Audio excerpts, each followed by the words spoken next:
बिस्मिल्लाहिर्रहमानिर्रहीम। अस्सलाम वालेकुम दोस्तों, उम्मीद करता हूँ आप बिल्कुल ठीक ठाक होंगे। दोस्तों आज है 2 सितंबर सन 2021 और दिन है जुमेरात का। ओमान सिविल एविएशन अथॉरिटी की तरफ से आज एक और रूल के बारे में बताया गया है। अगर आप ओमान के अंदर एंट्री करते हैं, जो भी कोविड-19 के हवाले से जितने भी रूल बताए गए हैं वो तमाम फॉलो करने के बाद में आपको एक 30 दिन की इंटरनेशनल हेल्थ इंश्योरेंस चाहिए जो कोविड-19 की ट्रीटमेंट को, कोविड-19 का जो इलाज है इसको कवर करे। और ये हर एक के लिए लाजमी है जो भी एक्सपेक्ट है, जो भी खारजी हैं। इस रूल से ओमानी जो हैं, अगर ओमानी सफ़र करके ओमान के अंदर आते हैं तो वो इस रूल से खारिज है कि उनको 30 दिन की इंटरनेशनल इंश्योरेंस चाहिए और ये लाजमी है।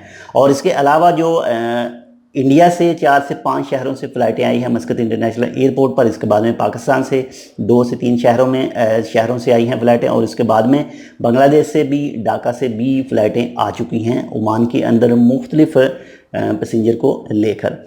तो बाकी जितने भी रूल हैं इससे पहले आपके साथ शेयर किए हैं वो तमाम भी फॉलो करने हैं आपने। और इसके अलावा जो इंश्योरेंस है वो भी आपने फॉलो करना है। मज़ीद अगर आपके जहन में कोई कमेंट हो तो आप कर सकते हैं, इंशाल्लाह आपको रिप्लाई इसकी दी जाएगी।